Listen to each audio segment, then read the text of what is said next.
In the vibrant historical drama, a modern man awakens in the body of Charles Yuan, a disgraced scholar and son-in-law of the prestigious Winston family in ancient Yunzhou, a bustling city renowned for its scholarly prestige, vibrant trade routes. Initially scorned as a lazy, talentless failure by his wife Clara Winston and Yunzhou's elite, Charles employs his modern ingenuity, sharp wit, and latent talents to overturn perceptions, navigate intricate social and political dynamics, and emerge as a hero amidst a chaotic rebellion fueled by corrupt nobles and disenfranchised rebels, blending humor, romance, adventure, and intrigue. The tale opens with a glimpse of Charles Yuan's modern life. A sudden dizziness overtakes him, and he collapses, his vision blurring into darkness. A mysterious force, perhaps a glitch in reality or divine intervention, thrusting him into ancient Yunzhou. This brief scene establishes Charles's modern roots, contrasting sharply with his new reality. He awakens in a lavish Yunzhou bedroom, disoriented to find himself in the silk-robed body of Charles Yuan, a notorious useless scholar wed to Clara Winston, the celebrated First Lady of Yunzhou, renowned for her intellect, poetry, and beauty, surrounded by jade ornaments and calligraphy scrolls. Charles struggles to process his transmigration. Clara confronts him, her silk robes rustling as she fumes over rumors he spent their wedding night carousing at the Drunken Spring Pavilion, a notorious brothel frequented by Yunzhou's elite. "I'm the finest scholar in Yunzhou, yet tethered to a wastrel who drinks and gambles," she snaps, lamenting her fate as a talented woman bound to a man who failed the imperial exams thrice, tarnishing her family's honor. Their marriage, arranged due to a long-standing bond between Magistrate Winston and Clara's late father, a revered poet, is a source of deep resentment for Clara, who feels trapped by duty. To maintain distance, Clara proposes a 3-rule pact: no shared bedroom, freedom to pursue other romantic interests, and no interference in each other's decisions. Charles, grappling with his surreal predicament, agrees with a modern sensibility, humorously noting the absurdity of ancient customs, like starring in a medieval soap opera with no script, while adding a rule for mutual autonomy. His internal monologue reveals a pragmatic approach, embracing the role of son-in-law for the comforts of the Winston household, including the presence of Clara and her charming maid, Violet Yard, whom he jokingly calls the bonus prize in this historical drama. He muses, "A stunning wife and a cute maid? I could get used to this," setting a comedic tone that contrasts Yunzhou's formalities with his modern quips. Charles ventures into Yunzhou's vibrant streets. Public scorn soon tests Charles's mettle when a crowd of Clara's suitors, envious of his marriage, hurls insults outside the Winston residence, calling him a dog and useless for daring to wed Yunzhou's prize talent. Charles deflects their taunts with playful banter, quipping, "If I'm a dog, at least I'm one with a fancy leash," maintaining composure. The situation escalates when Constable Diana Green arrests him for the murder of Lily Moon, a 17-year-old courtesan from the Drunken Spring Pavilion, claiming he was seen with her the previous night. At the trial, held in Yunzhou's grand courthouse with carved wooden beams and incense-heavy air, overseen by Magistrate Winston, the prosecution presents Charles's dagger as the murder weapon, intensifying suspicions. Clara, seated among the onlookers, doubts his innocence, muttering he's probably guilty of stupidity, if nothing else. Drawing on modern forensic concepts, Charles proposes using bronze and charcoal powder to compare fingerprints on the dagger, a revolutionary idea that stuns the court. He reveals he pawned the dagger to Walter Pillar, the pavilion's manager, to cover drinking debts, shifting suspicion. The fingerprint test, conducted with meticulous care, sprinkling powder and comparing marks on rice paper, confirms Walter's guilt, prompting his tearful confession and clearing Charles's name. In a gesture of compassion, Charles offers 2 taels of silver for Lily's proper burial, despite lacking funds, and borrows the money from a reluctant Clara, who is quietly impressed by his integrity. He insists she was just a girl with a tough life. She deserves dignity. This trial marks a pivotal moment, showcasing Charles's resourcefulness and empathy, earning grudging respect from Magistrate Winston, and planting seeds of doubt in Clara's dismissive attitude. Diana, initially skeptical, agrees to teach him martial arts after losing a bet, joking, "You're trickier than a fox, but I'll make a fighter out of you yet," foreshadowing Charles's physical growth. Charles's next challenge arises when Clara needs 200 taels to fund her poetry society, a cultural event struggling due to waning merchant support amid rumors of rebel raids. Sensing an opportunity, Charles visits the 100 Flowers Pavilion, a prestigious brothel where Yunzhou's elite mingle under lanterns and silk drapes.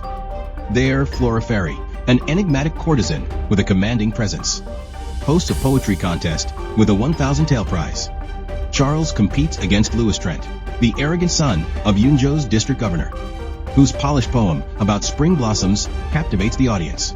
Undeterred, Charles delivers a poignant verse, weaving metaphors of solitude and resilience.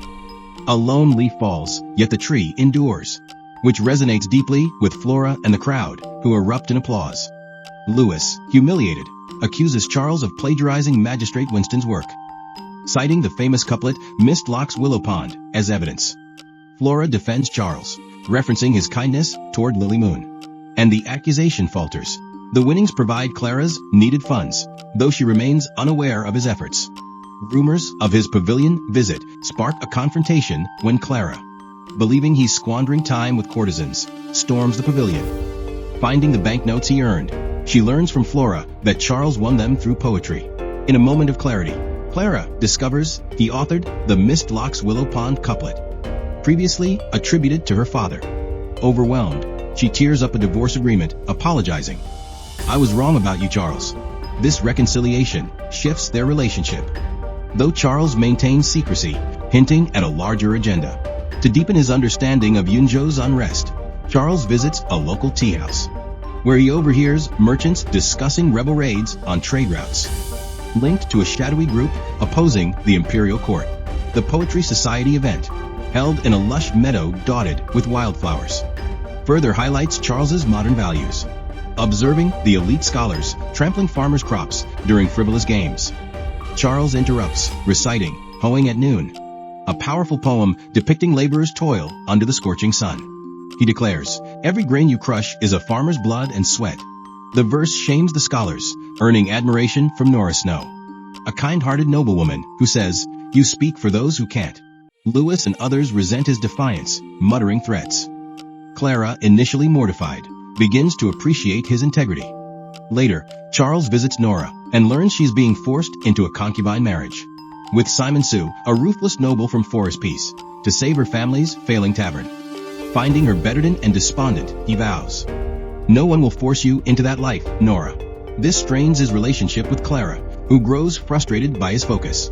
In a tense moment, Clara confronts Charles about his inaction, accusing him of neglecting their marriage. Writing his novel in secret, Charles deflects. "Give me time, Clara, and you'll see," fueling her frustration but setting up his triumph, in a strategic move to counter Louis's growing influence. To fund his ambitions, Charles completes The Romance of the Three Kingdoms, a novel inspired by historical sagas of war and loyalty. He negotiates with Ink Fate Studio and meets Evelyn Lee, unaware she is the Empress in disguise, investigating Yunzhou's unrest. His novel's bold narrative captivates her. Its opening verse, "Rolling Yangtze eastward flows," resonating with cultural depth. After shrewd bargaining, Charles secures 6,000 taels, and the novel becomes a sensation across the southern provinces, granting him financial independence. Keeping his earnings secret from Clara, he devises a plan to sabotage Simon Sue's engagement party. He manipulates Simon into stealing fragrant dust mushrooms from Mist Emperor Mountain. Knowing they cause severe digestive distress, Charles instructs Martin Reed, a tavern cook, to procure the mushrooms, leaking their acquisition to Simon's spies. As guests, including Evelyn and Magistrate Winston, fall ill at the lavish banquet, Charles exposes Simon's ties to rebels, presenting coded messages found in Simon's quarters. The scandal leads to Simon's arrest and the Sue family's downfall, freeing Nora. Charles entrusts her care to Flora, whose martial prowess and rebel connections add intrigue. As rebels attack Yunzhou, Charles, trained at White Cloud Temple by Diana, fights looters to rescue Clara and her mother, wielding a sword with precision. In a tense standoff, he negotiates with a rebel leader, offering his novel's earnings to spare them. Flora aids him, urging him to flee due to her rebel ties. But Charles refuses, escorting his family to the Snow Estate, where Nora confirms their safety. The rebellion is quelled, and Clara, guilt-ridden, begs forgiveness, vowing to rebuild their marriage. Nora, recovering under Flora's care, expresses gratitude, but accepts her role as a friend. By a Yunzhou riverbank, Clara admits her prejudice stemmed from fear of losing her status. Charles shares his modern view, saying, "Where I come from, love is about trust," deepening their bond. Evelyn, revealed as the Empress, summons Charles to Yunzhou's Grand Pavilion. Impressed by his literary success, strategic brilliance, and bravery, she offers a court position, praising his prowess that could reshape the empire. Charles declines, choosing Yunzhou, stating, "My place is here with my family." Evelyn warns of their secret chamber encounter, departing with a cryptic smile, hinting at future intrigue.